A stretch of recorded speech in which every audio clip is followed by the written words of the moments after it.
Andrian, founder of AtoZ Communications, and this is the Brand Stories podcast. This is where we talk about everything related to marketing, public relations, and just branding in general. This week we have Mike Ganci on the podcast. He's gone from being a local reporter to a PR person to doing both of those things.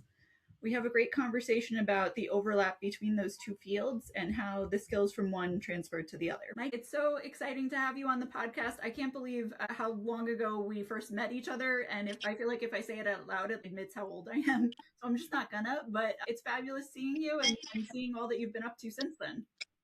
I appreciate that. Thank you for having me on.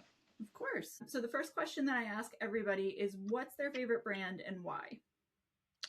That's a loaded question.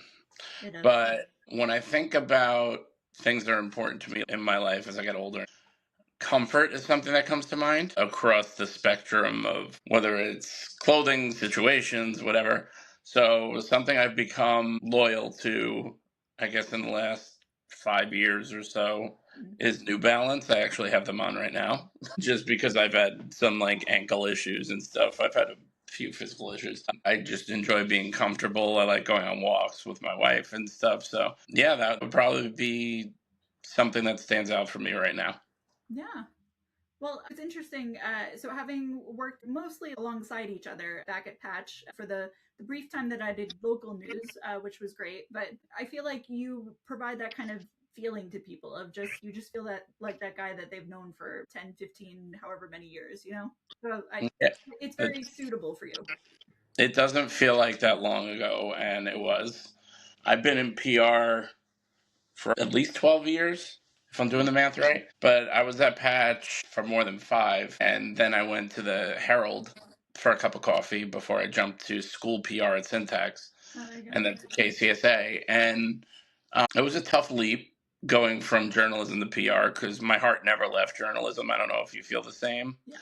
I mean, especially, I'll never forget covering like the big storms, how we were just churning out stories. I was doing it from my aunt's basement with 12 people in the house because my house lost power. And I still felt like, well, that was going on, that I wasn't doing enough, that I should be out there helping somebody, until I heard from somebody that the only reason they united with their elderly father was because somehow through Patch they both saw the post. They were able to like connect with each other. That's when I realized like it was bigger than one person, and that made me feel good. Absolutely. Yeah, definitely loved my time as a reporter. I'm still bitter about the fact that I launched the 99th Patch site. It wasn't 100, it was 99. Forest Hills was 100. Oh, And I was going to ask you. they made a big deal about that, but East Meadow was 99, but I'm super proud of what we did. Yeah, yeah. Well, and the community really rallied around you too. Being able to affect that kind of feeling in people, I feel like whether you're a reporter or a PR person, that's an amazing thing to accomplish. Yeah, I think with what we did, getting those sites off the ground and in the area, I mean, I covered a wide variety of areas from East Meadow to Belmore to Merrick and then Wantagh and Seaford when I was at the Herald. I mean, you kind of embed yourself in the community. You connect through all those like Facebook mom pages and stuff because that's where you would find like tips and stuff to get you going. And I felt like I'd see those people at the grocery stores. I'd make sure I went to like community events in those areas. You become part of the fabric there. And especially since I grew up in Belmore, it was important to me to make a difference in the local area. So that was fun to be a part of, especially, I don't know if you know this, since when I was originally interviewed for Patch, they told me I was just a sports reporter. So I didn't take no for an answer. Oh. And I started like pulling over if I saw a car accident or a fire or something and doing like photos and a write up and sending it to them for free and just being like, this is what I did. You could use it.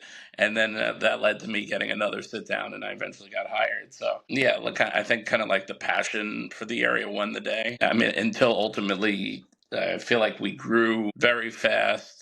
Yeah. There was a little like reckless abandon in there from a company's perspective. And I guess I'm happy they're still around, which is good because I was a little afraid for that when I left. Right. I think that's one of the reasons, because I think one conundrum all of us in journalism faced or are still facing, people that are still there, your heart versus security. You know, in 2014, I think it was, when I left, I was starting to think of, okay, what do I want the rest of my life to look like? And it's very ironic because I made the leap, and a month after I made the leap to Syntax, I met my wife. Wow. And it was all about like security and stability and that kind of stuff. And can't say I have any regrets with that decision. I mean, Yeah. I learned to love PR and I really enjoyed the school stuff, but it was definitely a calculated risk. But I learned to love PR, and it really is like journalism's cousin. So you still get to interact with all those people just on the other side of the coin. So Yeah. yeah, Which is it was. huge. And I think you're totally right. I think that's why those skills are so transferable, because it really is a lot of the same writing. You're coming at it slightly differently, or you're focusing on slightly different areas of a company that maybe a reporter wouldn't focus on, but really it's a lot of the same thing. So if you can do one, you can probably do the other.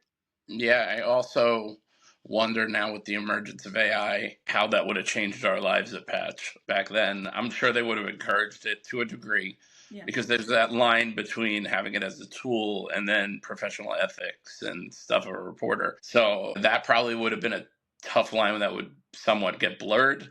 But at the same time, there would have been ways to make things more efficient. But Yeah. AI is what's available tomorrow is going to make today irrelevant in that world. So it's moving so fast Oh, and absolutely. kind of chaos in that regard. But so getting back to Patch, I feel like among the things that that job in particular taught me was the need to be scrappy and just to get in there. And it doesn't matter that literally you're filming with this thing, you are getting up in there and you don't care that there are bigger TV cameras that are trying to scutch you out. You're getting your way in. Did you sort of have that already? It sounds like even before you got to Patch. I think I've always been like a scrappy type. Actually, in high school, and I think you knew this from our previous chat, but interned with Newsday, one of their reporters, Jason Molinet, who I'm actually going to see next week. And the first time I wrote a sports story for him, which was going to go on Newsday.com, Mm-hmm. he printed it out, read it, and ripped it up right in front of me, which almost made me cry. I'm not going to lie to you. I'll never Sure. forget that because I never had experienced professional criticism like that. Like, this isn't ready. Mm-hmm. But it was also a blessing because you learn valuable lessons through tough love like that. And I didn't sulk. I went back. I put my head down. I did better. And that story did appear on Newsday.com. Yeah. So I just had to kind of keep my head to the grindstone, so to speak. But in terms of Patch, I mean, going back to the storm coverage, I mean, I was walking through water up to my shins in South Belmore. So I just to get pictures of like the downed trees and stuff like that, so I could be like up in it. And I was like driving down streets that my car shouldn't have been driving down. I had to get out of my car and pull things out from under my car. So it was a wild time. But I also think you have to be scrappy in your like professional development too. So Mm-hmm. you always have to keep your eyes open, like looking with Patch, like the right freelancers, managing the people that worked for Patch. I mean, that was part of the overall equation because they asked us to do a lot. And managing up, managing down. I mean, that helped me learn skills that I'm still using in PR and life. I mean, it definitely helped me grow as a professional for sure. Oh, good. Well, speaking of the jump from reporter to PR, so in part as a reporter, you're covering all these different communities. How then did you like get to that specialty of fintech and healthcare and all those kind of companies that you were covering as a PR person? Well, there was definitely an adjustment period. I actually had this conversation with my manager at Syntax. She sent me an email being like, because she used to provide material for me to post on Patch. So she'd be like, I know we talk a lot. Do you know anybody who'd be interested in this? Knowing damn well that, well, actually, I was at the Herald at the time between Patches. So I had gotten laid off for Patch. So it was kind of like an in between thing at the Herald. And I wasn't making much money at the Herald. So, do you know anybody? So, what's my first question? How much does it pay? And when she told me and it was significantly higher than I was making, I was like, I know somebody who's interested. So, but going to that world, the position that I was getting hired for was kind of a new position at Syntax. Mm-hmm. So I was able to kind of develop like what that meant in terms of like the process there. Mm-hmm. So like I built all the media lists. I developed relationships with both the local media and the regional media, which would change later. When I got to KCSA, I was working with like top tier reporters like the Journal and the Times, but at Syntax that meant like Newsday, Fox, and I had contacts like go-tos. We'd pitch like day of events to press releases, and I also, as the reporter, I was the backup for. I would do like on the side, like I'd cover graduations, I'd cover homecomings, and honestly, I loved it. I mean, everybody's so happy at those kinds of things. So Mm-hmm. there's worse things you could be doing than going covering a homecoming football game and everybody's happy, especially since most of those games they make against somebody that the home team's definitely going to beat. Yeah. So it's not always, but it's usually like everybody's smiling, everybody's cheery. So I enjoyed that. But it changed a little when I went to KCSA because like there's a different skill to get through to those top tier reporters. I feel like the people from the area you're from are more understanding and I don't want to say nicer, but they see you more as one of their own. But I had to learn a couple lessons when I got to like more regional. Like if I was definitely guilty early on of like sending pitches when it wasn't the reporter's right beat. And the reporter would call me and be like, "Did you actually look into what I cover?" And I would literally, because some search thing would pop up that they cover this, but I didn't do deep enough research. So I had to learn then that open up the story and actually make sure, like, and verify again. That Exactly. was a valuable lesson. So I made sure to do that. But yeah, it was definitely a big change going from journalism to PR. And I wouldn't Yeah. change a thing because I've learned a lot over the past decade plus, for Oh, sure. good for you. Well, Yeah. so in terms of, and I love the fact that you just threw out like, oh yeah, like I worked with reporters at the Wall Street Journal and the New York Mm. Times, as if it's like nothing. What do you feel like those skills are, and how do you get into that upper echelon for PR people who are saying, you know what, like for whatever reason, I can't seem to break that ceiling? Honestly, when I work with a reporter, I prioritize the relationship first. So I'm not going to risk bombarding a reporter with 53 emails for that. And like when I have that one story, and a lot of times, as you well know, like if you develop a strategy and you decide like it's worth, if you're trying for the journal or somebody like that, you go with an exclusive approach. I mean, that word is gold in the PR world. If you're offering a reporter a first dibs before anyone else, I mean, yeah, you could set yourself up so as soon as that story runs, you're ready to hit everybody else. But still, like giving them those first dibs, and again, knowing what they actually cover, like their beat within the industry. So recently, I've been working a lot in ad tech, so knowing who's covering advertising in general, who might be about like advertising in video. Like there's different subsectors. So knowing ahead of time who your A, B, and C options are, because you pitch somebody, let's say we're today, you give them like 48 business hours. Some be like, let me know by end of day Monday. Make sure you have that timeline set. Like respecting their time, because one thing I learned actually at KCSA is Friday's an awesome day to pitch because most people are like getting ready for the weekend but starting to think about next week, and there's not always a ton to do on a Friday. Sure. Most so getting those ideas out there. So if you're going to do that, just respecting the reporter's time and space, and if they don't get back to you, be prepared to move on. So Yeah. I think that's one thing that definitely helped me get through to reporters at like Bloomberg, the Journal. I had a sit down meeting with somebody from the Journal a few months ago. Uh, And I always, and when I sit with the reporters, I'm like, what are you looking for? Putting a face to the name, I think that's important too. Taking them out for coffee, lunch, whatever, if you're able, goes a long way. And I actually had that reporter at the Journal tell me now, like, I'm definitely going to respond to your emails. Like, because she's like, I get 150 pitches a day, which it's hard to stand out from the crowd sure. if you're just competing with a sea of ink like that. Yeah. Well, so to your point about doing the sit down, and I totally agree with you. I think that we're in a relationship business, and once you build that, so long as you don't mess it up, you've got it. It's gold. How do you feel like you get that reporter to do the coffee meeting or whatever when they're like, yeah, you know what, I have a million stories to do. Why do I care to go to coffee with you? Honestly, the subject line usually includes like lunch on me or something like that. Lunch. Another thing, an idea I executed at KCSA, like I'd offer like a digital coffee pitch, and it would be a Zoom call, Yeah. but it would be with me and like the client I'm trying to sell to them, even if it's just an intro like relationship building call, because a lot of the times, and those weren't always with like journal types, but like in the right case in ad tech, it could be like Ad Week or Ad Age or Ad Exchange, or for other companies, it could be something even like lower tier, because it's not always about like top tier. Sometimes the right niche outlet or even the right Substack like could be the perfect target, or newsletter. Mm. Like I remember I got a couple of clients in the Neuron, which is one of the top like AI newsletter podcasts out there, Nice. and that really moved the needle for their business. So I think it's important to know who your client's white whale is in terms of their targets and who really they fit, and knowing exactly for kind of knowing 2-3 stages down the line what you want to get accomplished.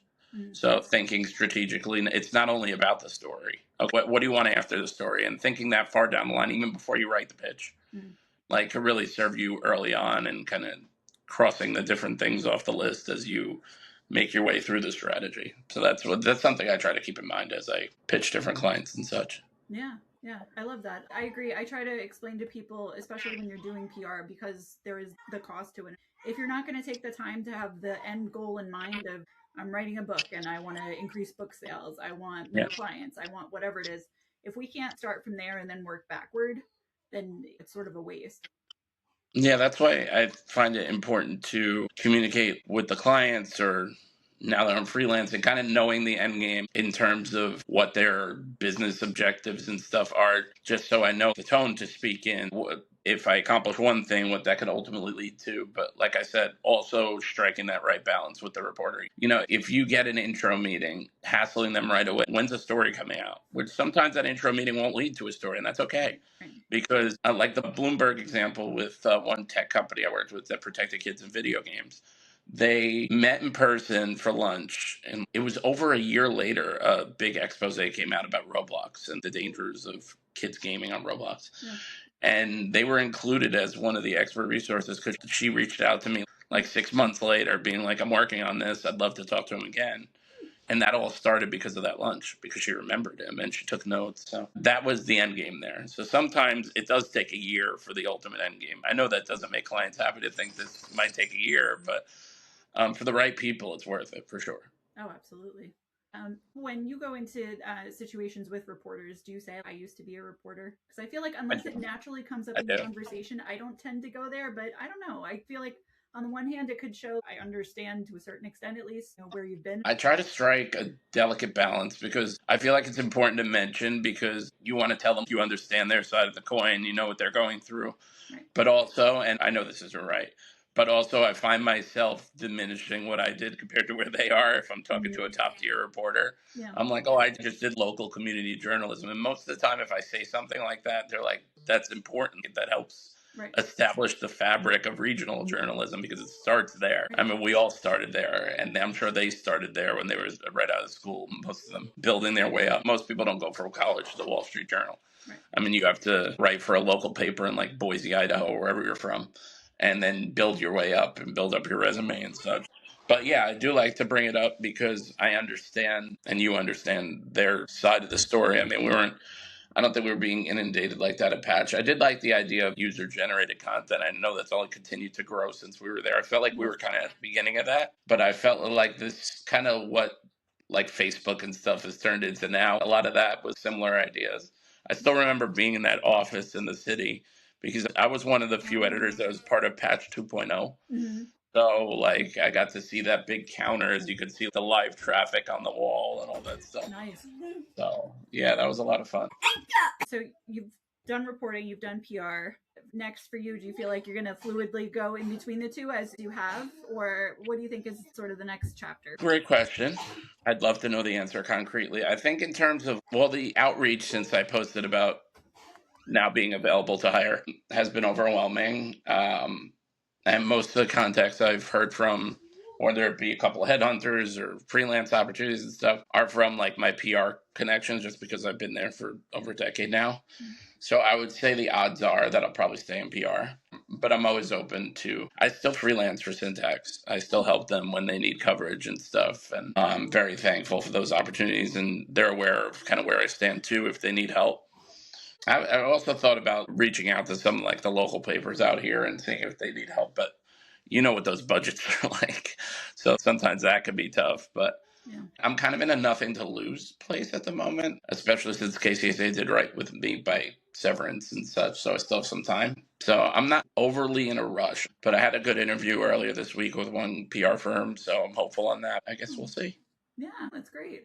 And to your point, I mean, we can go back and forth, and it's great that those skills, as long as you remember which hat you're wearing at the time, it's all good.